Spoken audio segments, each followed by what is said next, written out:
Hello दोस्तों, स्वागत है आपका मेरे और आपके यूट्यूब चैनल जेके टेक में। तो दोस्तों, आज की वीडियो में हम बात करने वाले हैं quant small cap fund growth direct plan के बारे में। ये एक equity based small cap fund है जिसने दोस्तों रिकॉर्ड तोड़ पिछले एक साल में 68.73% का रिटर्न निकाल के दिया है।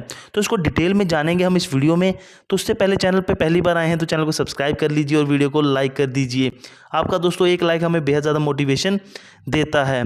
पिछले 3 सालों की बात करें तो दोस्तों इस फंड ने 42.67% का एनुअली रिटर्न निकाल के दिया है। और वहीं अगर बात करें पिछले 5 सालों की तो 36.58% का एनुअल रिटर्न निकाल के दिया है इस फंड ने। और दोस्तों अगर हम बात करें इस फंड की तो जब से ये लॉन्च हुआ है तब से इसने एनुअली 19.14% का रिटर्न निकाल के दिया है।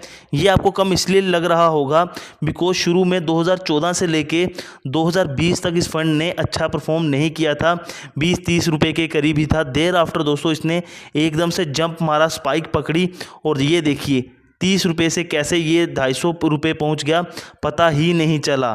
ठीक है, तो दोस्तों आगे इससे पहले बढ़ें तो आप सबसे रिक्वेस्ट है कि अगर आप भी अपना म्यूचुअल फंड के लिए अकाउंट खोलना चाहते हैं तो आपको एंजल वन का लिंक और धन ऐप का लिंक डिस्क्रिप्शन में मिल जाएगा। आप लिंक पे क्लिक करके अपना अकाउंट भी खोल सकते हैं। बाकी दोस्तों इस म्यूचुअल फंड की जो एनएवी वैल्यू है, net asset value, mutual fund के एक यूनिट की वैल्यू वो 27 मार्च 2024 तक 245.81 रुपीज़ की है। और कम से कम इसमें आप 1000 रुपये से एसआईपी इन्वेस्टमेंट शुरू कर सकते हैं। अब दोस्तों एग्जाम्पल के साथ चीज़ें समझने की कोशिश करेंगे। मान लीजिए कोई बंदा 1000 रुपये हर महीने इन्वेस्ट करना शुरू करता है इस फंड में, और जैसे कि इस फंड ने पिछले 3 साल में 42.67% का रिटर्न दिया है और ये बंदा 3 साल के लिए ही पैसे इन्वेस्ट करता है आगे, तो इस बंदे के जो पैसे होंगे वो अप्रॉक्सीमेट 73,328 रुपीज़ बन सकते हैं। बन सकते इसलिए कह रहा हूँ दोस्तों बिकॉज ये जो रिटर्न्स होते हैं ये गारंटीड नहीं होते हैं। ये दोस्तों कम ज़्यादा भी हो सकते हैं। पिछले 3 साल में इतने रिटर्न दिए हैं, अगले 3 साल में हो सकता है कि कुछ ज़्यादा दे दे या इससे थोड़े कम दे दे, उस हिसाब से ये वैल्यू भी चेंज हो जाएगी। अब दोस्तों मान लीजिए कोई बंदा 1 लाख रुपए लमसम इन्वेस्ट करता है इस फंड में 3 सालों के लिए, तो पिछले 3 साल का अगर रिटर्न देखें तो 42.67%। तो दोस्तों उस बंदे का 1 लाख रुपए 3 सालों के अंदर अंदर ही 2,90,416 रुपये अप्रोक्सीमेट बन जाएगा। अगर किसी बंदे ने 3 साल पहले 1 लाख रुपए डाला होता तो उस बंदे के 2,90,416 रुपये बन गए होते। और कोई अगर अभी डालने का सोचता है तो दोस्तों ये अमाउंट वेरी कर सकता है बिकॉज ये 42.67 से ज़्यादा भी हो सकता है अगले 3 सालों में और कम भी हो सकता है। तो ये हम पिछला रिटर्न देख के कैलकुलेशन कर रहे हैं। बाकी दोस्तों बेसिक इन्फॉर्मेशन इस फंड की लेने जाएं तो सबसे पहले ये फंड 11 साल से चल रहा है। इस फंड का दोस्तों जो साइज़ है 17,193.09 करोड़ का है। कोई लॉक इन पीरियड नहीं है। एक्सपेंस रेशियो कहने का मतलब जो कमीशन आप अपने फंड मैनेजर को दोगे वो है 0.7% की। अब दोस्तों एग्जिट लोड की अगर हम बात करें, अगर आप अपना पैसा 1 साल से पहले निकालते हो तो आपको 1% का एग्जिट लोड लगेगा। अगर आप अपना पैसा 1 साल के बाद निकालते हो तो आपको कोई भी एग्जिट लोड चार्जेस नहीं लगेंगे।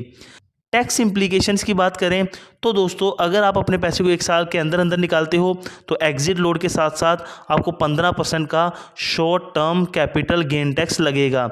और अगर आप अपने पैसे को 1 साल के बाद निकालते हो तो दोस्तों पर फाइनेंशियल ईयर अगर आपका रिटर्न 1 लाख रुपए से ज़्यादा का है तो आपको 10% long term capital gain tax देना होगा। लेकिन दोस्तों वो जो long term capital gain tax होगा 1 लाख के रिटर्न के ऊपर जितना भी रिटर्न होगा उस पे देना होगा। कहने का मतलब मान लीजिए पर फाइनेंशियल ईयर आपको जो रिटर्न मिला वो मिला 2 लाख का, ठीक है, तो पहला 1 लाख पे तो आपको कुछ नहीं देना है। जो ऊपर का 1 लाख बचा होगा उस पे आपको 10% long term capital gain tax देना होगा। फंड मैनेजर की बात करें तो संजीव शर्मा जी 2018 से अभी तक पिछले 6 सालों से इस फंड को मैनेज कर रहे हैं। रिस्क एंड रेटिंग की बात करें तो वेरी हाई रिस्क कैटेगरी में ये फंड आता है बिकॉज आपका पैसा इक्विटी शेयर मार्केट में लग रहा है तो वेरी हाई रिस्क कैटेगरी में तो आएगा ही। नेक्स्ट दोस्तों एंजल वन ने इस फंड को 4 स्टार रेटिंग दी है। क्राइसिल ने इसको 5 स्टार रेटिंग दी है, मॉर्निंग स्टार ने 5 स्टार रेटिंग दी है और वैल्यू रिसर्च ने भी 5 स्टार रेटिंग दी है। अब दोस्तों मेजर सेक्टर्स देख लेते हैं, यहाँ पे आपका सबसे ज़्यादा पैसा ये फंड इन्वेस्ट करता है।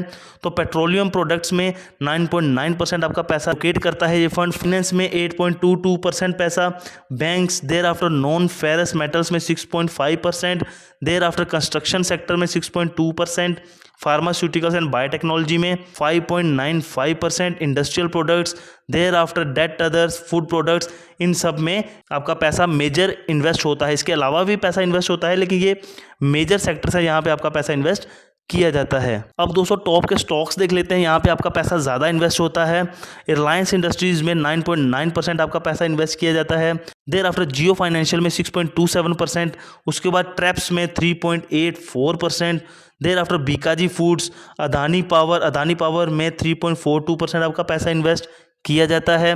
उसके बाद बात करें तो IRB infra development, Hindustan copper, next is दोस्तों नेशनल एल्यूमिनियम में जो कि नॉन फेरस मेटल्स में आता है। HFCL टेलीकॉम सर्विसेज में 2.36% आपका पैसा इन्वेस्ट होता है। तो दोस्तों ये टॉप के स्टॉक्स थे, यहाँ पे आपका पैसा मेजर इन्वेस्ट किया जाता है। इसके अलावा भी आपका पैसा इन्वेस्ट होता है, लेकिन ये मेजर स्टॉक्स थे। ठीक है दोस्तों, बाकी आपको फंड कैसा लगा कमेंट करके ज़रूर बताइएगा। अगर आप भी अपना म्यूचुअल फंड के लिए अकाउंट खुलवाना चाहते हैं तो एंजल वन और धन ऐप का लिंक आपको डिस्क्रिप्शन में मिल जाएगा, वहाँ पे क्लिक करके आप अपना अकाउंट खुलवा सकते हैं। बाकी फ्यूचर में ऐसी इन्फॉर्मेटिव वीडियोस आपको मिलती रहेंगी। वीडियो को लाइक कर दीजिए, चैनल को सब्सक्राइब कर दीजिए और बेल आइकन को ऑल पे हिट कर दीजिए। मिलते हैं नई वीडियो में, तब तक के लिए बाय बाय, टेक केयर।